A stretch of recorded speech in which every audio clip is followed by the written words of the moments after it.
आज हम अपने इस वाले लेक्चर में पढ़ेंगे jurisprudence. What is jurisprudence? Jurisprudence है क्या? आज हम आपको जूरिस्प्रूडेंस के बारे में बताएंगे, लेकिन हम आपको बेसिक बताएंगे। बट इसकी थ्योरी अगर आपने जानना है तो हम step by step day 1, day 2, day 3 में हम इसका एक्सप्लेनेशन देंगे। तो आप सभी लोगों को हमारे साथ बढ़िया तरीके से जूरिस्प्रूडेंस समझना है। अगर आप चैनल पर नए हैं तो प्लीज आप चैनल को सब्सक्राइब कर लीजिए, नोटिफिकेशन के लिए बेल आइकन को दबा लीजिए, ताकि आपको घर बैठे लीगल थ्योरी आपकी जानकारी मिल सके। और एलएलबी अगर आप कर रहे हैं तो ये वीडियो आपके लिए बहुत इंपॉर्टेंट है और आपके पेपर सारे क्लियर हो जाएंगे। ठीक है, तो चलिए स्टार्ट करते हैं। Topic number 1। ठीक है, डे 1 में हम करते हैं डिस्कस जूरिस्प्रूडेंस क्या है। जूरिस्प्रूडेंस हमें यह बताता है, क्योंकि जूरिस्प्रूडेंस में बहुत सारे राइटरों की अलग अलग एक्सप्लेनेशन है, अलग अलग थॉट्स हैं। किसी ने कुछ बोला है, किसी ने कुछ बोला है। ठीक है, और अपने अपने उन्होंने विचार रिप्रेजेंट करे हैं जूरिस्प्रूडेंस के माध्यम से। जूरिस्प्रूडेंस हमें बताता है कि लॉ क्या होता है, ठीक है, कानून कैसे होता है और कानून की कितनी बड़ी मान्यता, कितनी बड़ी वैल्यू है। तो सबसे पहले आप देखेंगे कि जूरिस्प्रूडेंस क्या है। ठीक है, आप जूरिस्प्रूडेंस क्या है, हेडिंग पे जूरिस्प्रूडेंस क्या है सबसे पहले जानते हैं कि जूरिस्प्रूडेंस क्या होता है। तो ये भी इंपॉर्टेंट पार्ट है कि जूरिस्प्रूडेंस क्या होता है। तो सिंपल लैंग्वेज में समझे, जूरिस्प्रूडेंस मतलब लॉ का सिस्टमैटिक एंड फिलोसॉफिकल स्टडी होता है। ठीक है, तो लॉ का मतलब क्या होता है, देखो ध्यान से, जूरिस्प्रूडेंस का लॉ का सिस्टमैटिक और फिलोसॉफिकल स्टडी होता है। ये चीज आप ध्यान तो समझ लो, बहुत ही सिंपल भाषा में आज हम आपको समझाने वाले हैं, बिल्कुल घबराना नहीं है। अगर किसी विद्यार्थी को जूरिस्प्रूडेंस का पेपर बहुत हार्ड लगता है तो हमारी वीडियो को एंड तक देखें, आपको पेपर हार्ड नहीं लगेगा। यह केवल यह जानना कि कानून क्या कहता है, ठीक है, जूरिस्प्रूडेंस जो है, यानी केवल यह जानना कि कानून क्या होता है। जूरिस्प्रूडेंस में हम यह भी समझते हैं, नीचे कुछ पॉइंट्स दिए हुए हैं, जूरिस्प्रूडेंस में कुछ नीचे पॉइंट्स दिए हुए हैं जिनका मैं एक्सप्लेनेशन दूंगा, और ये जूरिस्प्रूडेंस का पार्ट है, हिस्सा है। ठीक है, तो सबसे पहले लॉ क्या होता है। लॉ एक नियम होता है। किसी भी चीज के लिए आप जब नियम बनाते हो और उस नियम से वो चीज चलती है, वो लॉ के दायरे में आता है। पहला चीज क्लियर। दूसरा पॉइंट नंबर 3, लॉ क्यों बनाया जाता है। लॉ इसलिए बनाया जाता है, कोई भी व्यक्ति समाज में अगर रहता है तो वो अपनी मनमानी न कर सके और सारे लोगों के लिए इक्वलिटी प्रेजेंट हो सके।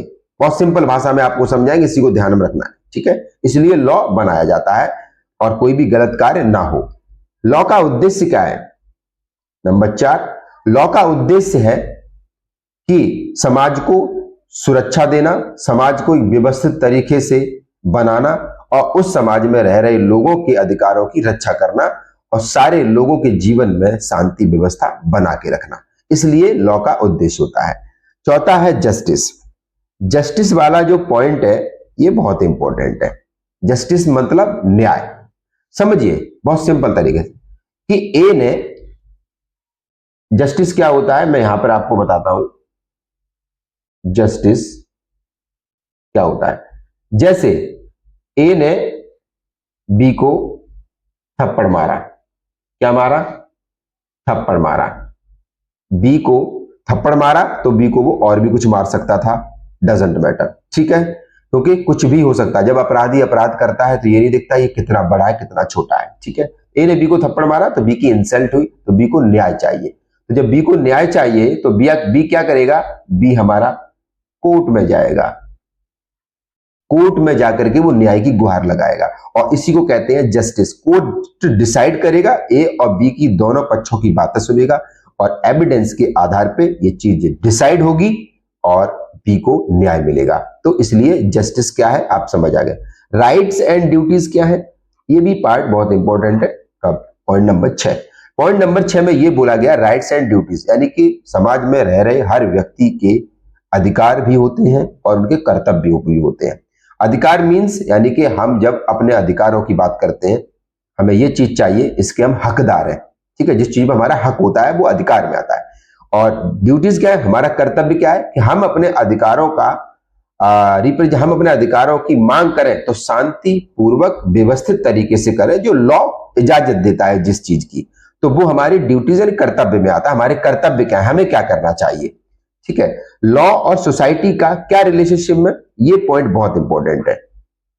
सारा लड़ाई इसी पे है कि लॉ और सोसाइटी का क्या रिलेशनशिप है। ध्यान रखना, यहां पर हम लॉ लिख दिए और यहां पर हमने सोसाइटी लिख दिया। ठीक है, तो हमेशा ध्यान रखो, लॉ के बिना सोसाइटी अपने आप में एक अधूरा है। अगर आप लॉ के हिसाब से सोसाइटी चलाओगे चल जाएगा, लेकिन सोसाइटी को बिना लॉ के चलाओगे तो सोसाइटी नहीं चल पाएगी। ठीक है, सोसाइटी एक संगठन के तरीके से ग्रुप होता है। ऐसे मान चलिए 10 लोग हैं, 10 लोगों की सोसाइटी हो गई, यानी कि 10 लोगों का ग्रुप हो गया। तो उन 10 लोगों के लिए क्या रूल्स रेगुलेशंस है, तो वो बहुत इंपॉर्टेंट रखता है।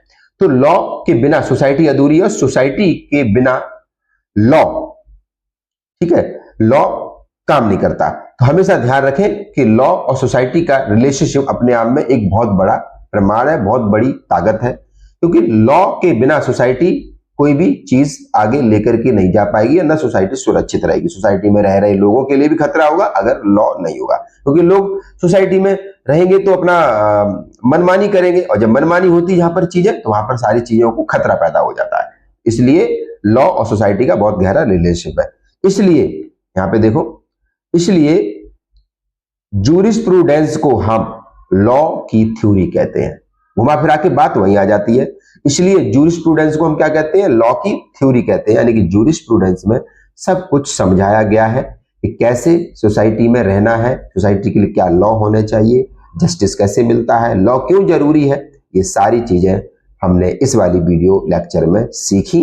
आई होप कि आपके समझ आ गया होगा। बहुत ही सरल भाषा में कानून की जानकारी देंगे और हर पेपर को सरल भाषा में आपको समझाएंगे।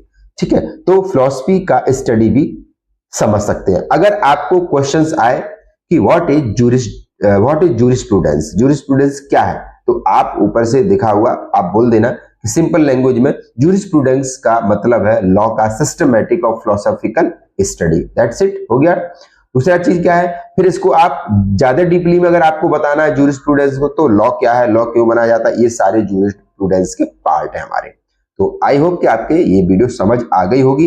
इसी तरीके से सारी वीडियो हमारी आएंगी, डे 1, डे 2, डे 3, इस तरीके से हमारे लेक्चर होंगे, और हम बहुत ही सिंपल तरीके से टॉपिक टू टॉपिक बात करेंगे। ठीक है, ताकि सभी एलएलबी के छात्रों का अच्छे से पेपर निकले, और जुडिशरी की तैयारी भी अगर करना चाहे तो वो भी तैयारी हमारे वीडियो के माध्यम से कर सकते हैं।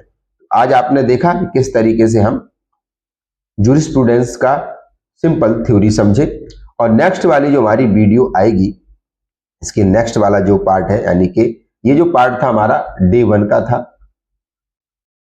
डे 1 का था। अब जो नेक्स्ट पार्ट आएगा हमारा नेक्स्ट, वो हमारा डे 2 का रहेगा।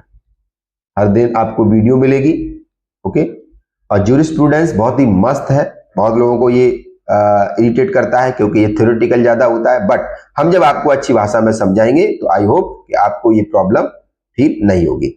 और इसी तरीके से वीडियो हमारी सारी देखने के लिए हमारे चैनल को सपोर्ट करें, चैनल को सब्सक्राइब करें और लाइक करें, शेयर करें ज्यादा से ज्यादा, तो घर बैठे आप एलएलबी के कोर्सेज की तैयारी कर सकते हैं। फिर मिलेंगे एक नई वीडियो के साथ, तब तक के लिए नमस्ते।